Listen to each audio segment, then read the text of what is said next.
नमस्कार दोस्तों। बिहार में मतदान का काम पूरा हो गया है। अब लोग नतीजे का इंतज़ार कर रहे हैं। काउंटिंग का काउंटडाउन ऑन है। एग्ज़िट पोल आपके सामने है और एग्ज़िट पोल कहते हैं कि नीतीश कुमार की अगुवाई वाली जो सरकार एनडीए की थी, उसकी वापसी हो सकती है। और सारे के सारे एग्ज़िट पोल कमोबेश यही बात कह रहे हैं। मेरे साथ राजीव रंजन है, राजीव को आप जानते हैं। देश के जाने-माने पत्रकार हैं, माहौल क्या है के ज़रिए बहुत लोगों के बीच चर्चा में रहते हैं। और ज़मीन पर रहने वाले पत्रकारों में राजीव हैं। लगातार ग्राउंड पे रहते हैं इसलिए समाज की, सवालों की, समस्याओं की जो सही जानकारी है, वो कुछ एक पत्रकारों के पास रहती है, राजीव के पास भी रहती है। राजीव, ये जो चुनाव नमस्कार। हुआ नमस्कार। क्या महसूस किया आपने बिहार में? देखिए, मैं कुल मिला के राणा जी करीब 20-20 दिन के दौरे पे 20-22 दिन के दौरे पर मैं होली के बाद से ही बिहार आना शुरू कर दिया था हुँ, और ये मेरा 5वां दौरा था और मैं चुनाव में 2 दौरे 20-20 दिन के, चुनाव से पहले वोटर अधिकार यात्रा, तीसरा चौथा जब एसआईआर शुरू हुआ था तब और 5वां उस समय कुछ था नहीं, कुंभ खत्म हो गया था तो मैंने सोचा कहाँ से किया जाए तो चलते हैं बिहार 1 जी। महीने घूम के आते हैं 15-20। हुँ, तो मेरे देखने में ये 5 महीने का चुनाव कई करवटें लेता रहा। शुरुआती दौर में नीतीश कुमार इस चुनाव की सबसे कमजोर कड़ी थे और ऐसा लगता था कि अगर नीतीश कुमार का नाम आगे किया गया, तो एनडीए के लिए सबसे बड़ा ब्लंडर यही होगा, यही ब्लंडर होगा। हुँ, क्योंकि नीतीश कुमार के जैसे वीडियोज़ आ रहे थे, नीतीश कुमार के बारे में जो बातें आ रही थी, उन्होंने कुछ जो विधानसभा में बोला था उनके, तो उस वजह से लग ये रहा था कि उनकी इनिंग पूरी हो चुकी है और अब जी। वो एक कमजोर कड़ी एनडीए के साबित हो सकते हैं। लेकिन जैसे-जैसे चुनाव नजदीक आता गया और फर्स्ट फेज की वोटिंग से 1 हफ्ता पहले ये चुनाव बिल्कुल नीतीश कुमार पर आ गया और नीतीश कुमार ही इस चुनाव के मेन मुद्दा बन गए, मेन इश्यू बन गए। हुँ, हुँ, मेरे देखने में 20 साल की जो उनका जो शासन है, ये चुनाव मेरे देखने में अब जब तक नतीजे नहीं आ जाते, हालाँकि एग्ज़िट पोल भी सब ये कह रहे हैं और मैं हर बार ये कहता हूँ मैं भी गलत हुआ हूँ, एग्ज़िट पोल भी गलत हुए हैं। बावजूद इसके ये कहने में मुझे कहीं कोई संकोच नहीं है जो हुँ, मेरा देखा हुआ है और जो मेरा समझा हुआ है। मेरा देखा हुआ, मेरा समझा हुआ गलत भी हो सकता है। लेकिन मैं ये मानता हूँ कि ये चुनाव नीतीश कुमार की प्रो इनकम्बेंसी का है। ये एंटी इनकम्बेंसी का चुनाव कतई नहीं है। नीतीश कुमार मुख्यमंत्री नहीं है। थे, मुख्यमंत्री हैं और मुख्यमंत्री रहेंगे। हाँ, ये बहुत सारी संभावना का चुनाव है और नीतीश कुमार को लेकर राजीव जिसे कह रहे हैं, एक तो सवाल यही आ गई थी क्या एनडीए नीतीश कुमार के नाम पर चुनाव के बाद सहमत है कि उनकी अगुवाई में सरकार बने। आखिरकार देर-देर तक आते हैं और बाकी पार्टी के दूसरे नेताओं की तरफ से यह कहा जाने लगा कि नहीं, नीतीश कुमार के लिए ही जगह है। न दिल्ली में कोई सीट खाली है, न पटना में कोई सीट खाली है। और ये अमित शाह ने आखिरकार बात एक सवाल राजीव ये है, क्योंकि आप कहते हैं कि हफ्ते भर के भीतर ये माहौल बना कि नीतीश कुमार ही एनडीए के खेवनहार दिखने लगे और उसके पहले आप कह रहे हैं कि नीतीश कुमार ही सबसे कुलकड़ी थे। इस हफ्ते 10 दिन के भीतर आपके ख्याल से ऐसा क्या हुआ कि नीतीश कुमार की पूरी भूमिका और उनके बारे में राय लोगों के बीच में बदल गई? नहीं, असल में जब इलेक्शन अनाउंस हुआ, शायद हुँ, तब तक नीतीश कुमार का वो फैक्टर नहीं, लेकिन इलेक्शन अनाउंस होने के बाद जिस तरह से भारतीय जनता पार्टी जेडीयू की मीटिंग्स हो रही थी, नीतीश कुमार कहीं दिखाई नहीं दे रहे थे और ऐसा लग रहा था कि बीजेपी ने पूरा अपर हैंड और पूरा इलेक्शन धर्मेंद्र प्रधान पटना पहुंचे, दिल्ली पहुंचे, हुँ, चिराग पासवान पहुंचे, ये पहुंचे, वो पहुंचे, सब चल रहा था। ऐसा लग रहा था कि बीजेपी ड्राइविंग सीट पर बैठी हुई है और जेडीयू कहीं पीछे बैठ के अब वो जो बड़े भाई की भूमिका में था, पहले तो बराबर में आया, फिर वो नीचे की तरफ आया पिछले इलेक्शन में। इस बार उसका और नीतीश कुमार को उनका कद और पद, शायद वो बीजेपी पूरी उसमें है। लेकिन जैसे ही इलेक्शन अनाउंस हुआ, टिकटों के बंटवारे को लेके बातें चली, कुछ सीटों में जो चिराग को दी जा चुकी थी, फिर जेडीयू ने वापस ली, और उसके बाद जब अमित शाह का एक इंटरव्यू आया जिसमें कहा कि विधायक दल की बैठक में तय होगा, उसके बाद आप देखिए कि नीतीश कुमार की पार्टी के लोगों ने, हालांकि राजीव प्रताप रूडी बीजेपी के नेता ने छपरा में ये नारा सबसे पहले दिया कि नीतीश कुमार मुख्यमंत्री हैं, थे, रहेंगे। मुख्यमंत्री हैं, मुख्यमंत्री हैं। लेकिन उसके अगले दिन से ही नीतीश कुमार की रैलियों में जेडीयू के नेताओं ने ये नारा लगाना शुरू कर दिया था। तो उसके कुछ ही देर के बाद, इलेक्शन अनाउंसमेंट और सीटों के बंटवारे, कुछ ही देर के बाद बीजेपी को एहसास हो गया कि अगर नीतीश कुमार को आगे नहीं किया तो लेने के देने पड़ सकते हैं। अंततोगत्वा उन्होंने किया। देखिए, मूल बात है, जो कई बार है, आप भी इस बात को मानेंगे, देश में ऐसे कम नेता हैं जो 20 साल शासन में रहने के बावजूद जिनके परिवार का कोई सदस्य एमएलए, एमएलसी, एमपी नहीं है।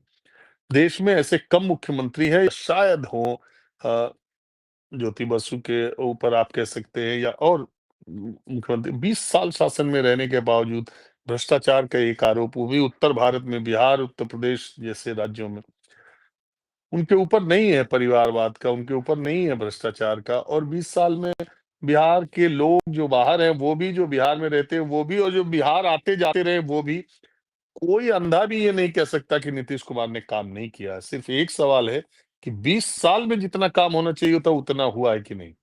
तो मैं ये कह रहा था कि लोगों के दिमाग में, आम जनता जो है और महिलाएं खास करके, तो लोगों के दिमाग में आ गया कि ये नीतीश कुमार का चलो आखिरी चुनाव है, ये रिटर्न गिफ्ट देने का, 10,000 रुपए और वृद्धावस्था पेंशन, ये सब प्लस उनके उसमें जा रहा है। तो एक रिटर्न गिफ्ट की मेंटेलिटी और एक सिंपैथी वेव नीतीश कुमार के साथ खड़ी हुई थी। इसीलिए राणा जी, मैं कई बार ये कह रहा हूं कि 143 सीटों पर आरजेडी लड़ी है। स्वाभाविक रूप से सबसे बड़ी पार्टी के तौर पर वो सामने आना चाहिए और आ सकती है। लेकिन देश मतलब इस पर किसी को चौंकना भी नहीं चाहिए कि जेडीयू अगर 101 लड़के ही बिहार के इस नतीजे में, मेरे समझ से, सबसे बड़ी पार्टी हो जाए तो। राजीव, जो कह रहे हो कि नीतीश कुमार खेवनहार बने, सवाल ये है कि दो बड़ी योजनाएं जिनका जिक्र आपने किया, महिलाओं को 10,000 रुपए देना और पेंशन की राशि 400 रुपए 1100 करना, और बहुत सारे लोगों को मैंने पाया कि इससे उनको बहुत राहत मिली है। इसके चलते महिलाओं की एक बड़ी मात वोटिंग के लिए मतदान केंद्रों पर लंबी लंबी लाइन लगा के खड़ी रही है। क्या नीतीश का जो पूरा क्रेडेंशियल है, उनकी जो क्रेडिबिलिटी है, को इसने दो ने बचाया? तो फिर अगर इन दो योजनाओं ने बचाया, कई जगह मैं सवाल देख रहा हूँ और कुछ बड़े पत्रकारों को मैंने देखा कि ये बहुत ही अनएथिकल था, ये कानूनी तौर पर सही था, लेकिन नीतीश कुमार ने अपने आप को बचाने के लिए यह दो ऐसे दांव खेले जिनके जरिए उनकी नैया पार हो गई। तो सवाल यह है कि नीतीश कुमार की इमेज, उनकी ईमानदारी, उनका क्रेडेंशियल, वो इस चुनाव में काम कर रहा है, या फिर ये दो योजनाएं जिनके जरिए पैसा लोगों तक पहुंचा? देखिए, मैं पहले भी ये बात कहता हूँ राणा जी, आप तो मुझसे सीनियर, आप जानते हैं, कोई भी योजना, कोई भी योजना किसी भी प्रदेश में, आपको मालूम है कि ये जो एक 10,000 रुपए देने का या वृद्धावस्था पेंशन का है, क्या आप मानते हैं कि ये जितने इसके लाभार्थी हैं वो एनडीए के वोटर हैं? परंपरागत तौर पे जो एनडीए के एकदम विरोधी जाति, धर्म और समीकरण विचारधारा के हिसाब से लोग हैं, उनको भी ये पैसे गए हैं, और उनकी संख्या 30, 35, 40% भी हो सकती है लाभार्थियों की। तो उसका वोट 10,000 पाने की वजह से नहीं मिलने वाला है, वृद्धावस्था हम्म। पेंशन से भी नहीं मिलने वाला है। जो नहीं मिलता है वो नहीं मिलता है। लाभार्थियों के सारे वोट अगर मिलने लगे तब तो कोई बात ही नहीं है। मूल बात ये है, यही बात है कि नीतीश कुमार की इस जीत को, अगर नीतीश कुमार बीजेपी से बड़ी पार्टी बनते हैं और मान लीजिए नंबर 1 बनते हैं, और बीजेपी से बड़ी तो उनको बनना ही बनना है, सारे एग्जिट पोल बता ही रहे हैं, और वो बड़ी बनेंगे ही, ये मेरा दृढ़ अ, विश्वास है। बाकी जो 14 को नतीजे, अब तो 24 घंटे भी नहीं बचे, जो आएगा देखा जाएगा। लेकिन नीतीश कुमार की अगर जीत होती है तो उसे 10,000 और वृद्धावस्था पेंशन से ही जोड़ दिया जाए, तो उनकी उपलब्धियों का, उनके कद को ये बिल्कुल मिनिमाइज करना और चलता फिरता आकलन, मैं कहूंगा, इसको करना हुआ। अरे महिलाएं सर इस बात से ज्यादा खुश है और इस बात से ज्यादा चिंतित है कि नीतीश कुमार अगर बिहार के मुख्यमंत्री नहीं रहे और कोई भी दूसरी सरकार आई और कोई भी दूसरा मुख्यमंत्री आया तो शराबबंदी खत्म कर देगा, बिहार में फिर से शराब बिकेगी। देश की, परिवार की, समाज की कोई महिला ऐसा नहीं है जिसको शराबी या शराब पीने वाला व्यक्ति को वो पसंद करती। गांव देहात समाज में सबसे ज्यादा उनके लिए दिक्कत की बात होती है कि दिन ढलने के बाद सरकारी शराब के ठेके के सामने से ग्रामीण इलाकों में गुजरना एक औरत के लिए, एक लड़की के लिए यातना की तरह होता है। और वो भूल चुकी हैं कि वो यातना अब सड़कों पर, कस्बों में, गांव में क्या है। अगर उनका पति शराब पीता है, अगर उनका बेटा शराब पीता है, बाप शराब पीता है, दोगुने तिगुने रेट पे चोरी से मंगा के, चाहे होम डिलीवरी है, फेल है।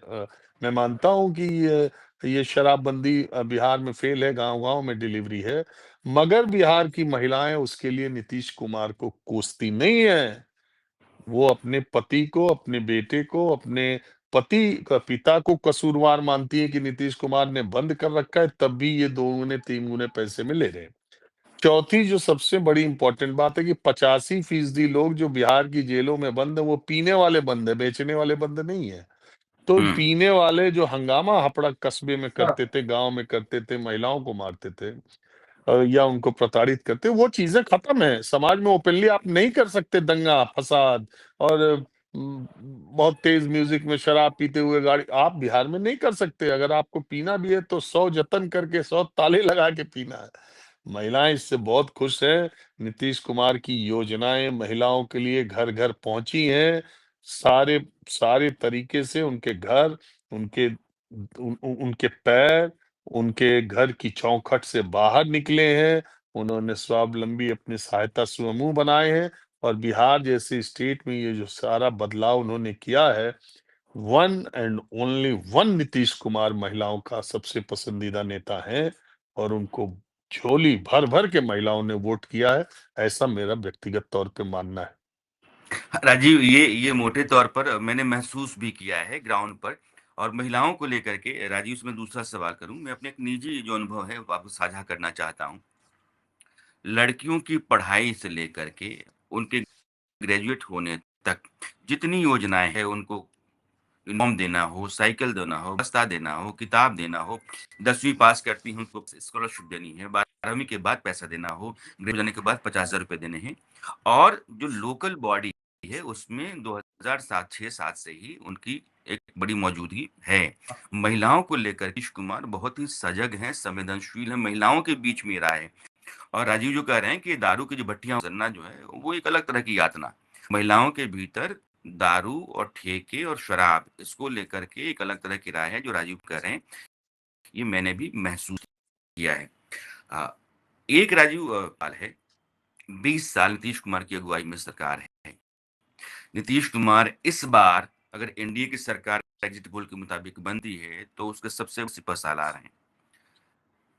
नीतीश कुमार के खिलाफ तेजस्वी यादव और पूरा महागठबंधन खड़ा हुआ रोजगार को लेकर के, पलायन को लेकर के। तेजस्वी यादव ने कहा घर घर नौकरी देंगे।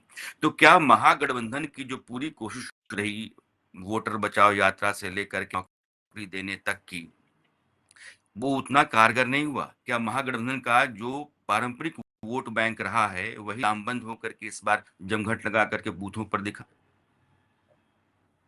बिल्कुल आपने बहुत परिष्कृत तरीके से वो बात कही। देखिए, एक बात इंपॉर्टेंट है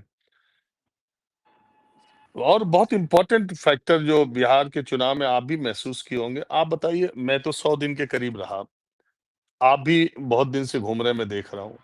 आपने इस पूरी यात्रा के दौरान 1 मिनट के लिए बिजली गाँव में या कहीं भी बिहार में कटी आपको मिली? नहीं। और किसी भी गाँव में जाने से पहले आपको अपनी गाड़ी से उतरना पड़ा हो सड़क की वजह से, जिसके भी ऐसा घर भी नहीं जाना हुआ। हो गाँव में। मैंने मैंने देखा आप कई लोगों के गाँव भी गए थे आपके सोशल मीडिया पोस्ट पे। हर तो बस्ती में आप गया किसी के राजीव। भी गाँव जाना था, किसी के भी हम्म। गाँव आप गए होंगे, तो उसके द्वार तक आप अपनी गाड़ी से गए होंगे, उतरे होंगे, सड़क खराब होने की वजह से आपको किसी भी गाँव में उतरना नहीं पड़ा होगा। बिल्कुल सहमत हूँ।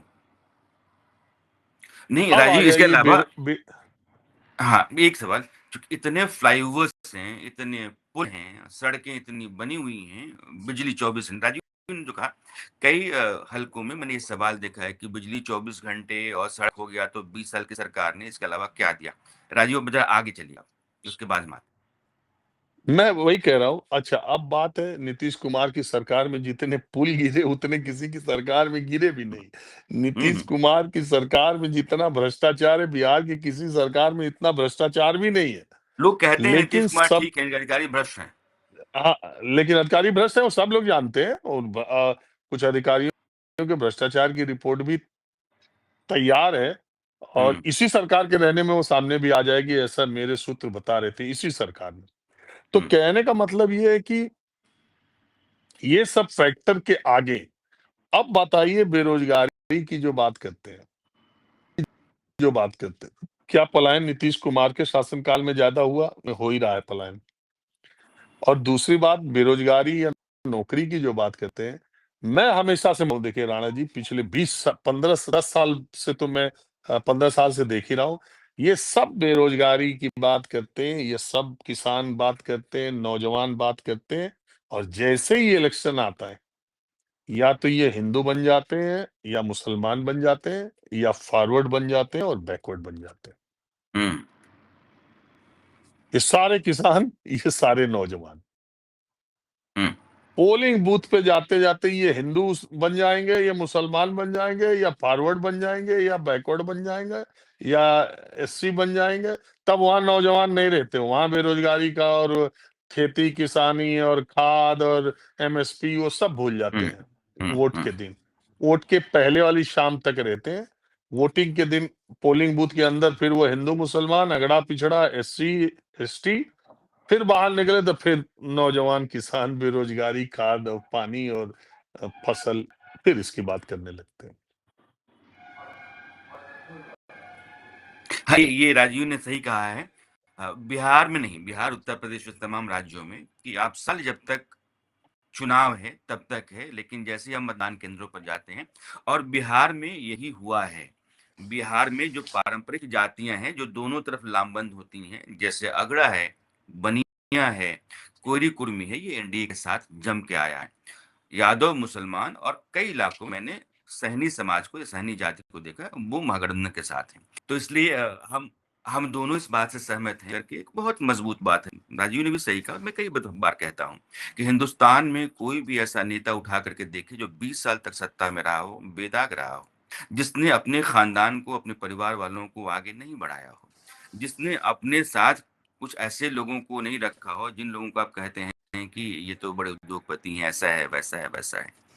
इस तरह के सभी सवालों से नीतीश कुमार परे हैं, और चुनाव से पहले जितनी भी बातें होती रहती है, चुनाव आता है तो लोग सोचते हैं यार कि इस आदमी की अगुवाई में बनने वाली आने वाली सरकार मेरे लिए सही है या फिर कोई दूसरा।